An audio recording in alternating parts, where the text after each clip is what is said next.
Baik, sebagai pembukaan kepada sesi kita pada malam ini, berkesinambungan dengan objektif dan usaha sidang kalam untuk memastikan keberagamaan umat kita, masyarakat kita, bangsa kita adalah keberagamaan yang matang.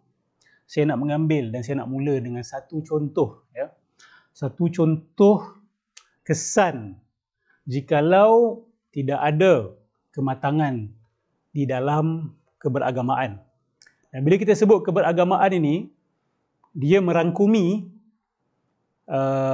kefahaman agama seseorang dalam apa bidang sekalipun, dalam kehidupan harian dia. Dalam aspek bisnes dia ke, dalam aspek kerja, dalam aspek perhubungan, dalam aspek ibadah peribadi. Agama Islam ni adalah satu perkara yang menyeluruh. It is a holistic religion yang mana ia ada di dalam setiap aspek kehidupan manusia. Jadi saya nak ambil contoh satu tentang satu kes yang sangat-sangat bagi saya ni mesti jadi salah satu national agenda. Salah satu krisis kita boleh consider antara yang terbesar di negara ini hari ini, iaitu berkenaan dengan skam pelaburan 900 juta. Okay. Itu minimum amount ya, tentang skam pelaburan yang melibatkan kerugian hampir ataupun lebih kurang ataupun minima 900 juta. Okay. Bagi sahabat-sahabat yang tak sedar tentang skam ini, please pergi Google baca. Sebab kalau involve lebih 1 bilion atau lebih kurang 1 bilion RM ni, berapa ramai rakyat Malaysia yang sebenarnya terkesan. Bukan sahaja yang terkesan yang kena, yang mengenakan. Kan? Mesti yang involve ramai. Bila saya sebut involve ni, yang kena dan yang dikenakan. Dan jadi orang tengah, mesti ramai. Jadi bagi siapa yang nak tahu dengan lebih lanjut, awak boleh Google satu. Lagi satu, awak pergi ke ZRA Stream. ZRA Stream. Awak cari video ataupun live stream antara ZRA, Zainal Rashid Ahmad, dengan Datuk Hishamuddin Hashim, nama tak silap saya. Ya, betul. Datuk Hishamuddin Hashim daripada MHO, iaitu NGO Malaysia International Humanitarian Organisation, kalau saya tidak silap. Jadi Datuk Hishamuddin Hashim ini di dalam sesi tersebut menceritakan pengalaman beliau didatangi ataupun sampai kepada beliau aduan-aduan daripada mangsa-mangsa ini, dan kalau tidak silap saya, aduan tersebut telah capai lebih kurang dalam 500 aduan. Okey, 500 aduan. Dan Datuk Hishamuddin berusaha membantu pengadu-pengadu ini dan bawa mereka ke Balai Polis, bawa mereka ke Securities Commission kalau tidak silap saya. Tetapi kelihatannya respon daripada institusi-institusi ini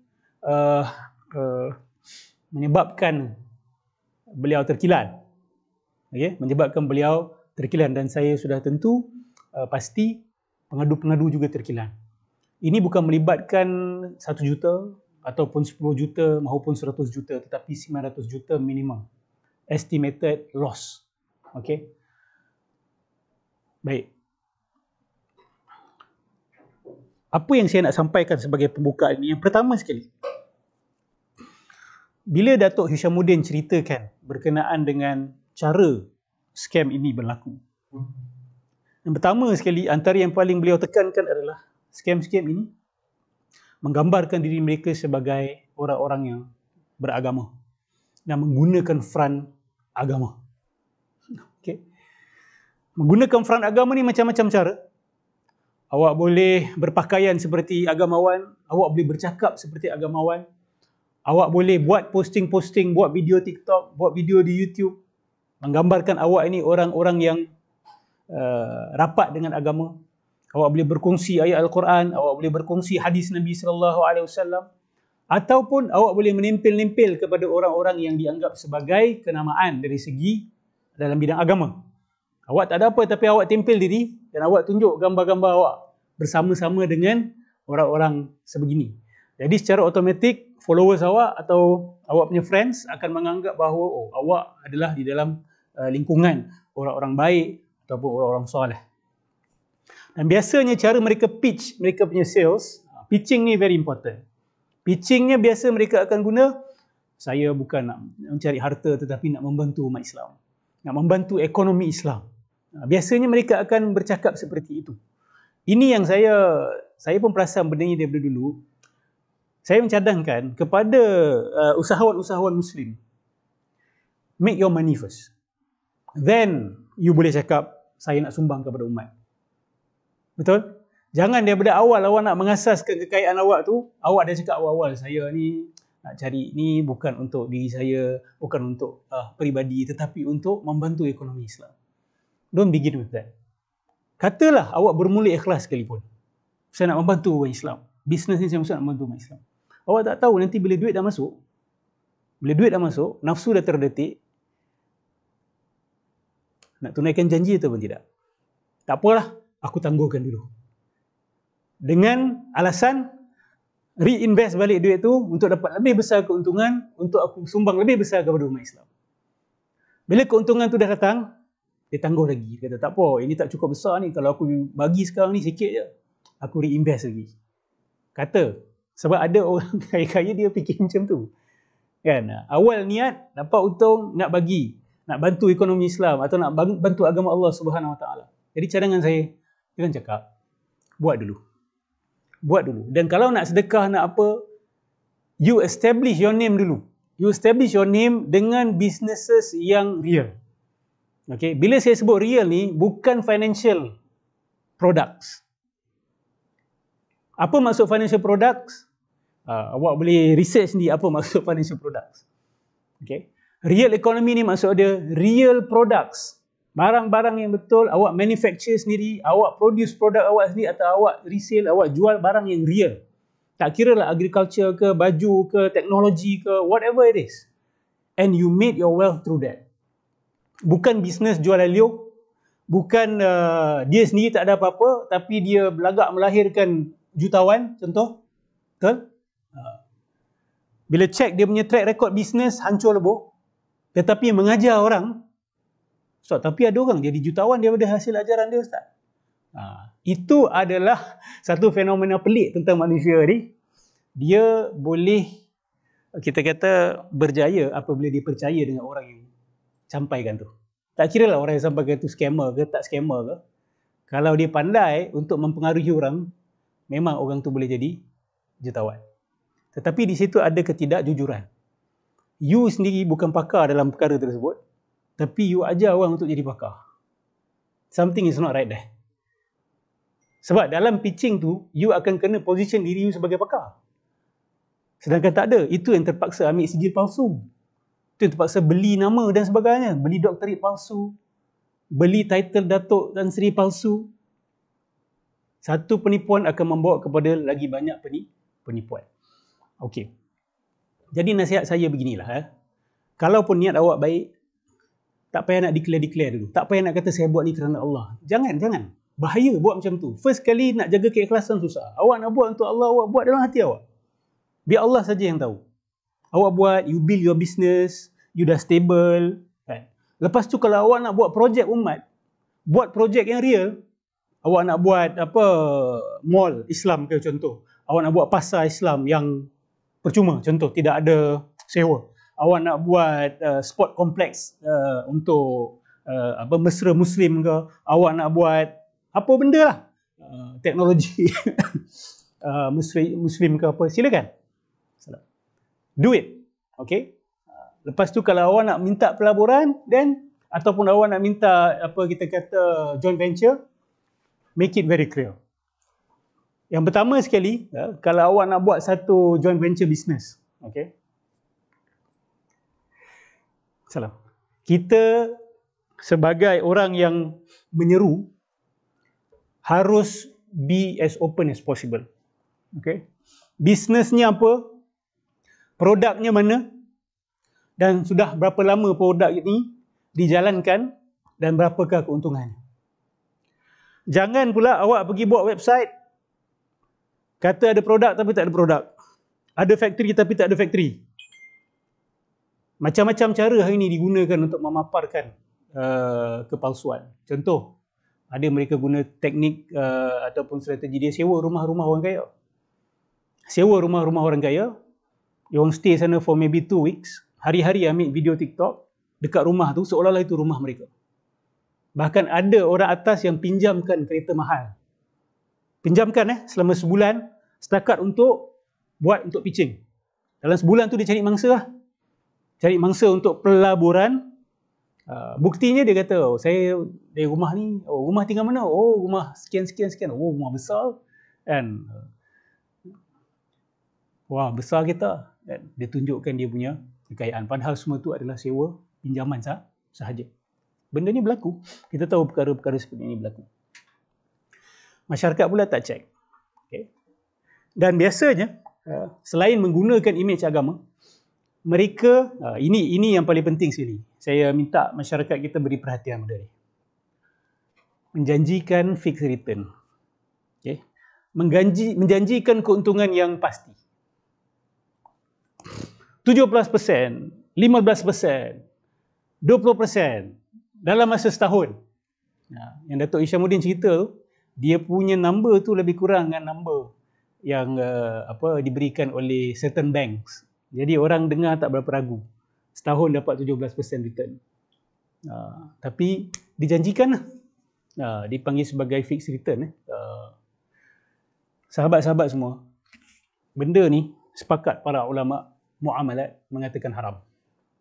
Awak tidak boleh menjanjikan keuntungan. Dalam syarikah, contoh. Syarikah ni semua orang letak duit dan keuntungan itu berdasarkan peratusan. Berdasarkan peratusan. Dan peratusan tu datang daripada keuntungan. Untung tu yang dibagi secara peratus. Masalah dengan skamer-skamer ni, dah lah dia orang tak ada produk, satu. Okay. Lagi satu, dia orang bayar daripada duit pelaburan itu sendiri. Senang kata Ponzi lah. Senang kata Ponzi. Benda ni adalah Ponzi. Saya tak kata semualah. Tapi kelihatannya apa yang Datuk ni sebut ni, dia lebih ke arah Ponzi. Dia bayar daripada duit pelaburan orang yang join. Ada janji sampai sebulan. Bulan pertama tu dah dapat.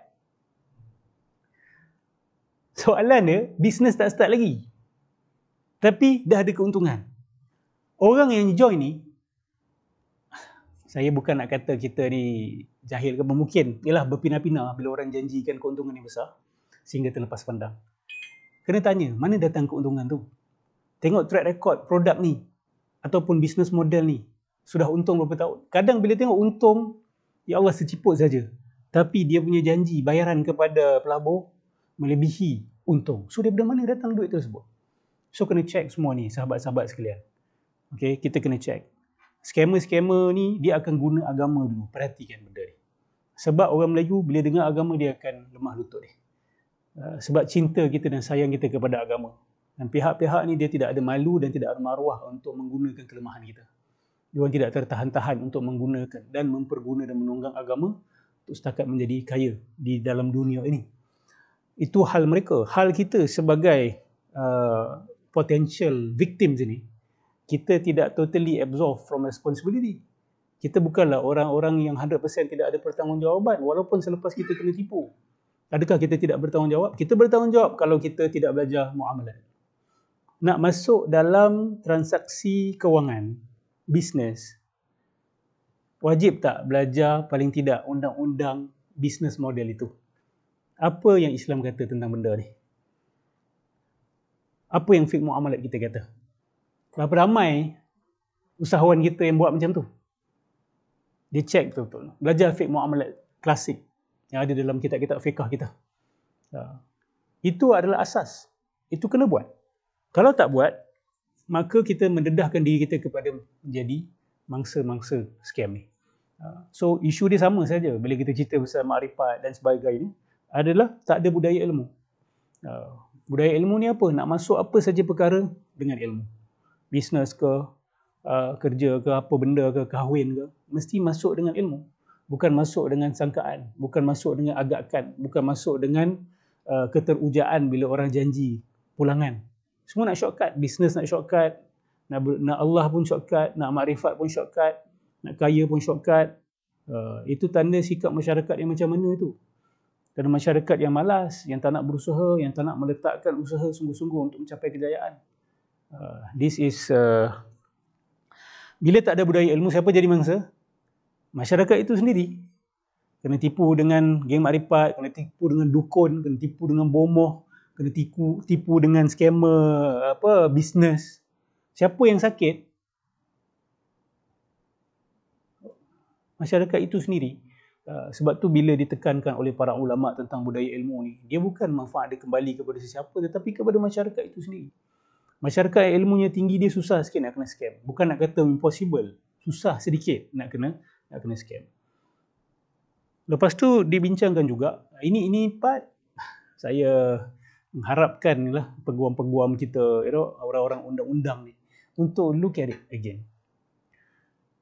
Sebahagian scammer ni, dia dah dapat berpuluh juta. Bila kena tangkap dan disabit bersalah, dia sama ada peruntukan untuk kena jail ataupun denda. Dan biasanya dikatakan kena denda dalam isu kewangan macam ni lah. Saman, kita kata jenayah ni lah, jenayah kewangan. Bila kena saman dia jauh daripada keuntungan yang dia dapat. Katalah dia dapat 50 juta, dia saman dia 2 juta saja. Itu yang kita nampak. Dia kena saman, next 3-4 years, muka yang sama keluar. Buat skim yang sama. Sebab berbaloi dari segi kewangan. Berbaloi. Yang menyentak saya adalah Datuk Hishamuddin ni kata, ini salah ke tidak dari segi undang-undang? Kalau tak salah, saya pun nak buat. Betul lah. Kalau tak salah, semua orang akan buat benda ni. Kalau salah, kena bistrik lah. Kenapa sampai hampir 1 bilion ringgit ni? I really don't understand how these things are allowed to take place. Dalam sebuah negara yang ada undang-undang, ni dah jadi krisis besar. Ni kena jadi satu agenda besar kerajaan hari ni. Tak cakap lagi tentang duit hilang kat Maybank, duit hilang dekat certain banks kan. Dan komplain orang nak dapat duit balik bukan main susah lagi. I mean, banks, kerja mereka adalah antaranya untuk menjaga simpanan orang. Kalau berlaku breach kerana security system awak di bypass, you are responsible. Ada sampai tunggu sebulan untuk dapat balik duit. Why is this like this? Di mana amanahnya? Dahlah kita ada masalah dengan institusi perbankan. Benda asas menjaga harta orang ni pun, susah. Banyak orang kena curi duit melalui hackers. Kalau you tak ada sistem yang boleh protect, mengaku saja. Say, take your money back, keep it somewhere else. We can't protect your money. Betul tak? Itu penjaga yang adil. Ini tak, dah berapa banyak kali breach. Certain bank, saya tak kata semua. Nak dapat balik pun susah. And then this happens. Rakyat dah lah tengah susah sekarang ni. Macam-macam krisis. Kemiskinan, inflation rate begitu teruk. Last ada scammer macam ni ambil peluang tengah waktu-waktu macam ni. Time ni lah saya mengharapkan hudud is the best solution. No, seriously. Time ni lah saya mengharapkan. Scammer ni, alah, apa denda 5 juta. Kita kau lah. Kita dapat 100 juta. 5 juta tetek gigi lah. Tapi kalau hukuman dia adalah tangan hang hilang, tangan ni lebih daripada berapa? Boleh letak nilai kewangan ke? Tak boleh. Awak tak boleh letak nilai kewangan. So bagi saya tak tahulah RUU tu dah settle ke belum, saya tak follow sangat. Cuma hanya that will be a great rahmah if that were to take place. 1 bilion ni adalah usaha orang berpuluh, bahkan kalau gabung beratus tahun. Satu pakcik dah kerja 20-30 tahun, ambil keluar daripada duit KWSP, pencen, hilang macam tu sahaja. Sakit dia tu macam kena potong tangan. The pain is like your hand is being cut off. Sebab kerja you, usaha you for 20-30 years, you pergi kerja, bangun pagi, balik petang, stres kerja, kena sakit, kena apa. Tiba-tiba ada orang rampas, ada orang curi. Itu seorang. Kalau gabung beratus-ratus tahun usaha manusia sebagai sebuah kelompok, hilang begitu saja. Tidakkah memotong tangan itu sebagai satu yang adil? Sangat-sangat adil sebenarnya. So, hasil kejadian ni, saya mencadangkan kepada orang yang setuju lah untuk push this forward. Okay? Push this forward. InsyaAllah, scam rate akan, saya boleh kata confirm lah, dia akan kurang. Dia akan berkurang. InsyaAllah. So dia bukanlah kita implement semua sekali hudud yang ada tu. Mungkin boleh start dengan ni dulu. Sebab ini jenayah yang paling kita tengok kena ramai orang. Ramai orang terkesan dengan jenayah ini. 1 tahun negara hilang berapa bilion daripada corruption, daripada scam. Seriously, billions saya lost, billions. Ada yang pergi keluar negara. Macam gitu je. Dan Datuk Syamudin juga ceritakan, mungkin scammer-scammer ni dia pandang profil Malaysia ni sebuah negara yang senang di scam. Saya dengar tu paling memalukan. Tu saya malu. Bila orang luar pandang, ni senang kena permainan, ni senang dibodoh-bodohkan. Maksud dia, memang ada kebodohan itu. Jadi obat kepada kebodohan adalah ilmu. Sakit kan bila orang cakap macam tu kan. Bila scammer ni tengok profil negara, tengok ini negara paling senang untuk kita scam. Antara yang senang lah untuk kita scam. Malu kita, orang Islam, diajar untuk berfikir, cari ilmu. Lalu scammer cari negara ni untuk tipu orang. Dan dapat, bukan tak dapat, dapat. Dan yang mengejutkan saya, Datuk Syamudin kata, ini berkaitan dengan beberapa company saja yang di hampir 1 bilion scam ni. Dia kata ada lagi 200 syarikat yang as dodgy as this, yang dia sedang buat kajian. Ambil the most conservative rate pun, maybe 10% of these 200 companies is 20. Kalau 4-5 company saja sudah 1 billion, if 20 more companies, ini patut dekat muka depan akhbar ni. Ini patut dekat share lots of time by social media users. Sayangnya isu-isu lain yang pitisan kadang-kadang timbul. Isu ni sepatutnya dimainkan. Ini termasuk dalam kita kata daruriyat khams. Perkara-perkara yang Islam wajibkan untuk kita pelihara. Menjaga harta. Ini asas. Menjaga harta, menjaga akal, menjaga agama yang pertama sekali. Menjaga maruah, menjaga nasab. Menjaga harta.